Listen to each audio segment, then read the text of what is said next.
히브리서 이 11장에서 언급되는 믿음의 조상들이 많으나 그 분량에 있어서 가장 상대적으로 많은 두 사람을 꼽자면 아브라함과 이 모세입니다.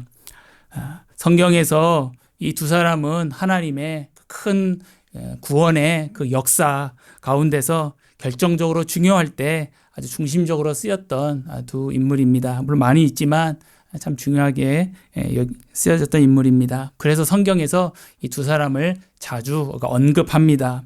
아브라함은 하나님의 백성인 이스라엘 민족의 어쩌면 시작과 같은 그러한 사람입니다.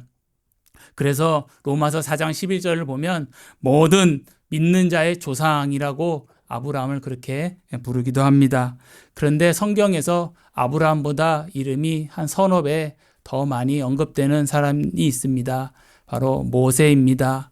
모세는 이스라엘 민족이 하나님의 나라로 설 수 있도록 출애굽을 하는 그 일과 그리고 또 하나님의 그 율법을 받아서 그 백성들에게 전하는 일, 그 일을 한 사람이 모세입니다. 그래서 성경에서 모세를 가리켜 말할 때 여호와의 종이라고도 하고요. 하나님의 종, 또 하나님의 사람이라고도 이렇게 부릅니다. 그런데 이 모세보다 성경에서 더 많이 자주 언급되는 또 이름이 있습니다. 바로 참 하나님이시여 참 사람이신 우리 주 예수 그리스도이십니다. 요한일서 1장 1절을 보면 예수님은 태초로부터 있는 생명의 말씀이라고 하시고 또 요한복음 6장 35절을 보면 예수님이 말씀하시기를 나는 생명의 떡이니 내게로 오는 자는 결코 줄이지 아니할 터이요 나를 믿는 자는 영원히 목마르지 아니하리라 이렇게 말씀하셨습니다. 그리고 요한복음 8장 12절에 예수님은 나는 생명의 세상의 빛이니 나를 따르는 자는 어둠에 다니지 아니하고 생명의 빛을 얻으리라 라고 말씀하셨습니다. 그리고 요한복음 11장 25절에 예수님은 나는 부활이요 생명이니 나를 믿는 자는 죽어도 살겠고 라고 말씀하시고 또 요한복음 14장 6절에서는 내가 곧 길이요 진리요 생명이니 나로 말미암지 않고는 아버지께로 올 자가 없느니라 라고 말씀하셨습니다. 그리고 요한복음 17장 3절에 예수님은 그러므로 영생은 곧 유일하신 참 하나님과 그가 보내신 자 예수 그리스도를 아는 것입니다 라고 이렇게 말씀해 주셨습니다. 그래서 골로새서 3장 4절에 사도 바울이 이렇게 증거하기를 우리의 생명이신 그리스도께서 나타나실 그때에 하나님께서 너희도 그와 함께 영광 중에 나타나리라 라고 이렇게 말씀하고 있습니다. 이처럼 예수님은 우리의 생명이십니다. 그리고 예수님은 우리의 생명의 주이십니다. 그러므로 우리가 무엇보다도 아브라함도 있고 모세도 있지만 비교할 수 없이 우리 주 예수 그리스도를 알기를 우리가 힘써야겠습니다. 히브리서 11장의 그 믿음의 조상들의 그 믿음의 역사들이 다 사실은 하나님께서 그 믿음의 조상들에게 베푸신 바로 그 예수의 생명의 증거들입니다. 그들은 다 예수의 생명으로 그 믿음의 역사들이 나타난 것입니다. 그러므로 오늘날 우리 주 예수 그리스도를 믿는 우리에게도 하나님께서 동일한 믿음 주시며 그 예수의 생명을 또 우리에게서 나타내 줄 줄로 우리도 믿고 또 그렇게 우리 소망해야겠습니다. 오늘 본문은 하나님이 이 모세에게 베푸신 믿음의 역사들 중에 또 하나를 말씀하고 있습니다. 오늘 보면 27절 제가 한번 또 읽어보겠습니다. 믿음으로 애굽을 떠나 왕의 노함을 무서워하지 아니하고 곧 보이지 아니하는 자를 보는 것 같이 하여 참았으며 라고 말씀합니다. 모세가 왕의 노함을 무서워하지 않고 애굽을 떠났다 이렇게 말씀합니다. 모세가 애굽을 떠난 일이 성경에서 두 번 나옵니다. 한 번은 모세가 이스라엘 백성들을 돌보다가 바로 왕이 이제 그것을 알고 모세를 죽이려고 하여 미디안으로 도망간 일, 첫 번째 애굽으로 간 일이고요. 두 번째는 하나님께서 그 미디안에 있던 모세를 부르셔서 이스라엘의 출애굽을 위하여 그를 사용하셔서 그가 이스라엘 백성들과 함께 애굽을 나온 일, 즉 출애굽했을 때가 두 번째 애굽을 나온 일이 되겠습니다. 근데 이 두 일에 있어서 모세는 다 왕의 그 진노를 무서워하지 않는 모습을 다 보였습니다. 물론 첫 번째 도망갈 때는 도망간 것이지만 이 모세가 자기 백성을 돌보려는 마음을 가졌을 때는 그 왕의 진노를 무서워하지 않고 감수하고 자기를 헌신한 것입니다.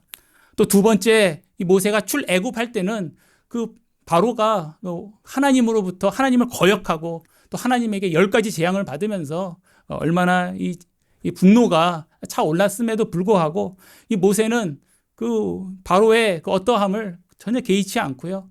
하나님 앞에서 할 말을 다 하고 그리고 뒤도 돌아보지 않고 하나님께서 나가라고 할 때 이스라엘 백성들을 데리고 나갔습니다.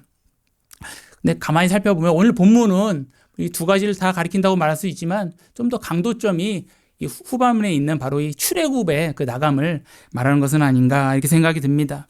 오늘 하반절을 또 보면 보이지 아니하는 자를 보는 것 같이 하여 참았으며 라고 말합니다. 모세가 믿음으로 애굽을 떠나 그 왕의 노함을 무서워하지 않았다는 것을 참은 것이다 이렇게 표현하는데요. 참았다라는 말이 헬라어로 카르테레오라는 단어인데 이것은 무언가를 흔들림 없이 지속하는 것, 그런 의미가 있습니다. 그러므로 본 구절을 다시 설명하면 이 모세가 바로 왕의 어떠함에 그 바로 왕이 막 화를 내고 진노를 바라는 그런 것을 봤음에도 거기에 흔들리지 않고 하나님의 말씀에 따라서 그 출애굽에 이르기까지 하나님의 말씀을 그대로 순종하며 정진했다는 것, 그런 의미로 여겨집니다. 그리고 모세가 그렇게 하나님의 말씀에 따라 똑바로 나아간 것을 오늘 말씀 보면 보이지 아니하는 자를 보는 것 같았다라고 이렇게 말씀합니다. 그가 그렇게 흔들림 없이 간 것이 마치 보이지 않는 자를 보는 것 같이 했다는 것입니다. 바로 마치 보이지 않는 하나님을 생생하게 자기 눈으로 보는 것처럼 그렇게 하나님께 대한 확신을 갖고 이 일을 행하였었다라고 말씀합니다. 사도 요한이 말하기를 본래 또는 어느 때나 사람을 본 사람이 없으되라고 요한복음과 요한일서에서 이렇게 말씀하고 있습니다. 하나님을 육안으로 본 사람은 과거에도 없었고 앞으로도 없습니다. 사람은 하나님 그분 자체를 볼 수 없습니다. 왜냐하면 하나님과 사람 사이에는 그 무한한 질적인 격차가 있기 때문에 사람이 하나님께 가닿을 수 없습니다. 그러나 하나님은 자기 자신을 바로 자신의 말씀으로 우리 수준에 맞추어 주셔서 자기 자신을게 알려주십니다. 모세도 하나님을 직접 보지 못했습니다. 그러나 하나님은 모세에게 바로 하나님이 모세와 함께한다는 여러 표징을 보여주시며 그리고 그에게 말씀해 주셨습니다. 내가 너와 함께하겠다 말씀하셨습니다. 그러면서 그에게 또한 믿음도 주셨습니다. 그래서 이 모세가 그 출애굽의 역사가 있기 전에 미디안에서 양을 치고 있을 때 하나님께서 떨기나무에 그 불꽃을 통하여서 이 모세로 하여금 보게 하시고 그 떨기나무 불꽃 사이에 음성으로 그에게 말씀하셔서 하나님께서 그를 출애굽의 종으로 사용하실 것이며 그리고 내가 너와 함께 할 것임을 약속해 주셨습니다. 그 모세가 그 떨기나무 불꽃을 보면서 하나님께서 나와 함께 하신다는 그 현존의 어떤 표징을 삼고 또 그 약속의 말씀을 받았으므로 더 확증을 갖고 그리고 그 하나님의 말씀에 따라 순종하는 그래서 바로 앞에까지 나아가는 그 일을 하였던 것입니다. 바로 이 모세가 믿은 것은 바로 하나님의 그 약속의 말씀입니다. 그 하나님의 말씀을 믿음으로 눈에 보이지 않는 하나님이지만 마치 눈에 하나님을 보고 그 하나님을 대하고 그분과 함께 일을 하는 것처럼 그렇게 그 믿음으로 이 일을 감당했다는 것입니다. 모세가 이 하나님의 이 출애굽의 일을 할 때에 많은 어려움이 있었습니다. 첫 번째로는 이 바로 왕이 굉장히 하나님의 말씀을 거역했습니다. 성경에 보면 강팍했다고 이렇게 말씀합니다. 그러나 오늘 성경을 한번 보시면은 이 모세와 바로가 서로 막 신경질을 부리거나 서로 어떤 감정 싸움을 하거나 그런 모습은 안 보입니다. 모세는 하나님의 말씀을 주시면 말씀을 그대로 전하고요. 그러면 바로는 혼자 막 화를 내기도 하고 또 나중에 마음이 변하기도 하고 그런데 보면은 이 모든 과정에서 이 모세는 이 출애굽의 이 일에 있어서 바로와 어떤 한 개인과 나와의 관계의 일로 여기지 아니하고 하나님의 일이므로 하나님께만 시선을 두고 바로를 상대했던 것입니다. 바로와 싸운 것이 아닙니다. 하나님께서 바로와 싸워주셨고, 이 모세는 하나님의 말씀에 따라 나가서 말을 하고 또 하나님이 하라는 것을 행하고, 그렇게 모세는 하나님만 일관되게 바라보면서 그 출애굽의 모든 과정을 하나님 앞에 또 그 하나님께 은혜를 구하면서 일을 이룬 것을 우리가 보게 됩니다. 또한 모세가 출애굽한 이후에도 그것은 사람이 감당할 일이 아닌데, 왜냐하면 거의 200에 가까운 그 사람들을 이 모세라는 한 사람의 지도자가 어떻게 그들을 감당하겠습니까? 모세가 자기 머리로 계산했다면 그 똑똑한 모세도 아마 이게 사람이 할 일이 아니다라고 생각을 했을 것입니다. 그럼에도 모세가 그것을 하나님의 말씀대로 감당했던 것은 하나님께서 함께 하시겠다고 약속했기 때문에, 물론 모세 자신에게는 계산이 안 되지만 하나님이 함께 하신다고 하시니 그것을 그 하나님만 한 분만 바라보고 인간적으로 말하면 참 대책 없는 일을 하나님 앞에 순종하여 그 민족을 이끌고 광야로 나갔던 것입니다. 그러나 모세는 믿는 구석이 한 가지 있었습니다. 바로 하나님의 약속이었습니다. 그래서 때마다 그리고 어려운 일이 있을 때마다 그때마다 하나님께 은혜를 구하여서 그 모든 일들 가운데 물론 고생도 하였지만은 하나님의 도우심으로 이스라엘 백성들이 이 광야의 그 40년의 시간을 잘 지내고 가나안 땅까지 가는 것을 우리가 성경을 통하여 보게 되었습니다. 이처럼 모세는 사람을 보지 않고요, 하나님의 일을 할 때 그 일을 맡기신 하나님만 바라보고 흔들림 없이 끝까지 하나님 말씀대로 정진할 수 있었습니다. 우리 또한 마찬가지겠습니다. 우리도 주님의 일을 할 때 어떤 대적도 있을 수도 있고요, 또한 누군가의 갈등도 있을 수 있겠지만 우리의 일은 사람의 일이 아니라 하나님께서 맡기신 일이기 때문에 우리는 하나님과 상대해야겠습니다. 누구와 결판을 내려고 하는 것이 아니라 하나님의 일이기 때문에 하나님께 나아가서 우리는 그 하나님의 은혜를 구할 때 하나님께서 또한 그 일도 풀리게 하실 줄로 믿습니다. 그때 하나님께서 영광 받을 줄 믿습니다. 오늘 두 번째 본문 28절입니다. 믿음으로 유월절과 피 뿌리는 예식을 정하였으니 이는 장자를 멸하는 자로 그들을 건드리지 않게 한 것이며, 모세가 하나님의 명령을 받아 첫 번째 유월절을 준수한 그 말씀입니다. 이 첫 번째 준수이면서도 이제 유월절 제정이라고도 할 수 있겠습니다. 피 뿌리는 예식도 이때 하였습니다. 이것을 믿음으로 했다 이렇게 말씀합니다. 그럼 어떤 믿음일까요? 이때 첫 번째 유월절 때는 어떤 일들을 했었냐면 하나님께서 말씀하신 어린 양을 잡고요, 그리고 어린 양의 피를 문설주면 문의 기둥이고 임방이면은 문의 이 가로대를 말합니다. 거기에 이렇게 피를 바르면 하나님께서 그 애굽 땅의 처음 난 것들, 사람이건 짐승이건 모두 다 그날 밤에 죽일 텐데 그 피를 바르면 그 집은 넘어가서 죽지 않을 것이다, 이렇게 약속의 말씀을 주셨습니다. 그럼 모세가 믿었다는 것은 어떤 믿음이겠습니까? 우리가 잘 알다시피 이 유월절 어린 양은 바로 우리 주 예수 그리스도를 예표하는 양입니다.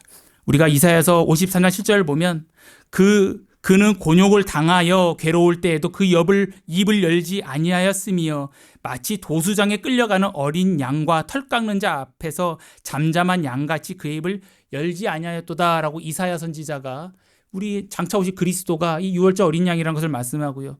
또 세례 요한이 요한복음 1장 29절을 보면 보라, 예수님께서 자기의 세례 받으시러 오시는 것을 보면서 보라, 세상 죄를 지고 가는 하나님의 어린 양이로다라고 이 세례 요한이 하나님의 그 뜻을 알고 예수님을 이렇게 증언했습니다. 모세도 이 메시아 신앙을 가졌습니다. 이러한 믿음으로 모세도 이 유월절을 준수했습니다. 오늘 본문에 이 모세가 가진 이 믿음이라는 게 바로 이 메시아 신앙이 있다고 여겨집니다. 그러나 오늘 본문이 그러면 또 좀 말하고 싶은 그 믿음의 측면은 바로 이 하나님의 말씀이 우리의 생각으로는 그 인과관계 성취가 잘 안 보이고 알 수 없는데 하나님께서 이렇게 결과를 맺겠다고 하시니 그것을 믿고 순종하는 믿음을 오늘 말하는 것에 좀 더 강조점이 있다고 여겨집니다. 어린 양의 피를 문에 바르고 이 임방에 바르는 일과, 그리고 첫째 짐승이건 사람이건 목숨을 건지는 일이 대체 어떤 인과관계가 있습니까? 그 피를 바르는 일이 생명 살리는 것과 어떤 관계가 있습니까? 우리 이성으로는 관계가 없지요. 근데 하나님께서 이렇게 하시겠다고 말씀하셨습니다. 바르면 살고 안 바르면 죽는다. 하나님이 말씀하셨습니다. 그럼 모세는 이것을 자기 생각으로 판단해서 이건 말이 안 되는구나 라고 불순종한 것이 아니라 하나님이 말씀하시니 그렇게 될 줄로 믿고 양의 피를 이스라엘 백성들에게 함께 말을 하고 그들도 함께 믿어서 그 피를 바른 그 하나님께서 이루실 줄을 믿는 그 믿음을 오늘 말씀하고 있는 것입니다. 오늘 예수님께서 십자가에서 우리를 위해 죽기까지 하나님 아버지께 죽기까지 복종하신 것이 바로 우리의 구원을 위한 것이라고, 우리의 죄 때문에 그리고 우리를 대신해서 우리의 구원을 위하여 이룬 것이라고 하나님께서 말씀하셨습니다. 예수님의 죽음은 예수님의 죽음이지 그게 왜 나의 죽음이고, 예수님의 부활은 예수님의 부활이지 그게 왜 나의 부활인가. 우리도 이성적으로는 그렇게 생각하겠지만 하나님은 그러나 그리스도 예수를 믿는 자에게는 하나님께서 이것을 그의 것으로 주시겠다고 말씀하셨습니다. 바로 창세전에 하나님의 아들을 우리를 위한 대속자, 바로 우리의 죄값을 대신 지실 분으로 정하셨습니다. 그래서 때가 참에 하나님은 자기 아들을 사람의 아들이 되게 하셔서 참 하나님과 참 사람으로서 우리 때문에 우리 대신에 우리를 위하여 이 죽음을 당하시되, 그러나 하나님의 아들로서는 또한 그 죽음을 이기셔서 우리에게 그 믿는 자에게 바로 부활의 새 생명을 주셨습니다. 이게 하나님께서 그렇게 약속하시고 또 그렇게 하나님께서 이루시는 것입니다. 하나님께서 지금도 우리에게 그 부활의 생명으로서 우리가 그리스도 안에서 새 사람이 되어 지금 이렇게 예배드리며 하나님을 믿고 하나님께 소망을 갖고 하나님께서 기도드리고 그 안에 예배하고 즐거워하는 우리로 지금 새 생명 가운데 살게 하고 계십니다. 이것이 하나님께서 그리스도의 그 다 이루신 의 가운데 우리에게 맺어주신 지금 우리가 누리는 열매입니다. 하나님께서 뜻하셨고 하나님께서 그렇게 일하십니다. 그러므로 우리의 인과관계로 하나님이 하실 일을 우리가 판단해서는 안 되겠습니다. 하나님께서 약속하시면 우리가 그대로 아멘으로 수납하여 그 약속하신 복을 우리가 누려야 했습니다. 결론입니다. 하나님께서 우리와 함께 하십니다. 우리에게 명령하시고 함께 하시겠다 약속하셨습니다. 그러므로 하나님께서 명령하실 때는 그러므로 우리는 사람과 씨름하는 것이 아니라 하나님과 씨름하며 이 믿음의 길을 가야 하고, 그리고 하나님께서 명령하시고 그리고 하나님께서 열매 맺겠다고 하신 것은 나의 인과관계로 이해하는 것이 아니라 하나님의 말씀에 따라 열매 맺을 줄 믿고 우리는 또한 그 말씀에 그대로 순종하는 우리가 될 때 하나님께서 약속하신 복을 또한 우리에게 맛보고 또 찬송하게 할 줄로 믿습니다. 기도하시겠습니다.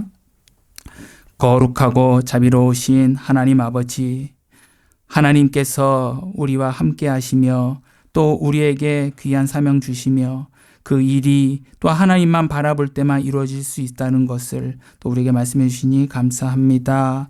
저희들 우리 주님의 일을 한다 하면서도 또한 눈에 보이는 것들을 붙잡고 그것과 씨름하며 또 그것으로 연연하다가 정작 하나님을 바라보지 못하고 나만 바라보다가 우리가 하나님 앞에 영광을 돌리지 못할 때 있사오니 저를 불쌍히 여기시고 저희 믿음 붙드시사 주님 말씀 가운데 하나님을 마치 눈으로 본 것처럼 생생한 믿음으로 또한 주님 섬길 수 있도록 저희 붙들어 주시고 내 머리로 하나님 말씀 다 판단하지 않게 하시고 하나님 믿고 하나님께 순종할 때 하나님께서 약속하신 대로 그대로 열매 맺음을 또한 저희 경험할 수 있도록 저에게 그렇게 인도하여 주시옵소서. 감사드리며 살아계신 예수님의 이름으로 기도 올리옵나이다. 아멘.